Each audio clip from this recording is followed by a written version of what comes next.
ഇറാനും തിരിച്ചടിക്കുന്നുണ്ട്. ഗൾഫ് രാജ്യങ്ങളിലേക്ക് അടക്കം മലയാളികളടക്കമുള്ള ഇടങ്ങളിലേക്ക്. വാഷിംഗ്ടണ് ഈ കാര്യത്തിൽ എത്രത്തോളം വ്യക്തതയുണ്ട് എന്നുള്ളതാണ്. ഈ യുദ്ധം എന്തിനു വേണ്ടി? ദിനേശേട്ടാ, ഫോൺ നോക്കിയാൽ ഇപ്പം യുദ്ധത്തിന്റെ പ്രശ്നം തന്നെയാണ്. എത്ര ചെറിയ മക്കളാ മരിച്ചല്ലേ. അതിന് മരിച്ചതാ, കൊന്നല്ലടോ. എന്തിൻ്റെ ആവശ്യത്തിന് യുദ്ധമല്ലോ. പക്ഷെ ഒരു കാര്യത്തിന് നമുക്ക് ഭാഗ്യമുണ്ട്, നമ്മളെ നാട്ടിലായതിനെ കൊണ്ടൊരു പ്രശ്നമില്ല. നമുക്ക് പേടിക്കേണ്ട ആവശ്യമില്ലല്ലോ. അല്ലേലോ, ഈ അവനാന്റെ മുറ്റത്തൊരു മിസൈല് വീഴുന്നവരെ നമുക്ക് യുദ്ധം എന്ന് പറയുന്നത് നമുക്കൊരു കളിതമാശയാ.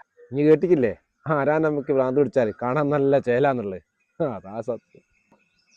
എടാ, നീ സേഫ് അല്ലേ? കുഴപ്പമൊന്നുമില്ലല്ലോ.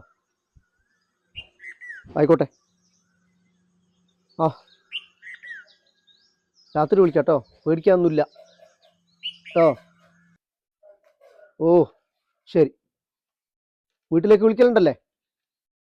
ഓക്കെ. ഞാനും നമ്മളെ രാജേഷിനെ വിളിച്ചു നോക്കിയാലും. അല്ല, അവൻ കഴിഞ്ഞ ആഴ്ചയല്ലേ പോയേ? കഴിഞ്ഞ ആഴ്ച ഗൾഫിൽ പോയല്ലേ. യുദ്ധല്ലേ. അല്ലേലും എന്ത് കാര്യത്തിന്, എന്ത് ആവശ്യത്തിന്? വെറും നിസ്സാര കാര്യത്തിനല്ലേ. നമ്മൾ ജനിക്കുമ്പോൾ എന്തേ കൊണ്ടുവരുന്നുണ്ടോ? പോകുമ്പോൾ എന്തേ കൊണ്ടുവന്നുണ്ടോ? വെറുതെ ഇങ്ങനെ വെട്ടിപ്പിടിക്കാൻ മനുഷ്യന്മാര്. അല്ലെങ്കിൽ യുദ്ധത്തിൽ മരിക്കുന്നത് സാധാരണക്കാരായ ആൾക്കാരാ, ഒന്നും അറിയാത്ത ആൾക്കാർ. ഇതൊന്നല്ല ഞാൻ ആലോചിക്കുന്നത്. ഇതെല്ലാം അടക്കടന്ന് അനുഭവിക്കുന്ന ആൾക്കാർ വിഷമം എന്തായിരിക്കും? ഇങ്ങനെ ചോദിച്ചാൽ എന്തിനാ യുദ്ധം?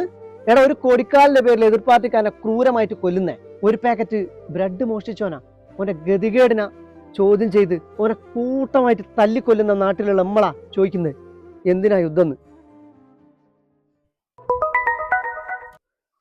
ഹലോ, ആ എപ്പോ? എന്റെ സ്ഥലത്ത് കയറ്റിട്ടോ? ആ, ഓനെ കൊണ്ടുപോയി കെട്ടിച്ചു കൊടുക്കാം. ആ, പണിക്കാരോട് പണി നിർത്താൻ പറ. ആ, രണ്ടാളെയും കൂട്ടി അങ്ങോട്ട് വരാം. ശരി. ആ, ഇത് ശരിയാവില്ലല്ലോ. നമ്മളെ എന്റെ വീടിന്റെ അങ്ങോട്ടുള്ള എന്റെ സ്ഥലം എടുത്തിട്ട് കെട്ടുക. ഓനെ കൊണ്ടുപോയി കെട്ടിച്ചു കൊടുക്കാം. ഞാനിപ്പം വരാം കേട്ടോ. ഓരോ എത്ര നേരം വിളിച്ച് ചലച്ചേ. ഓരോരുത്തർക്ക് നേരെ വരുമ്പോ അറിയാം ഓരോരുത്തർ കൂട്.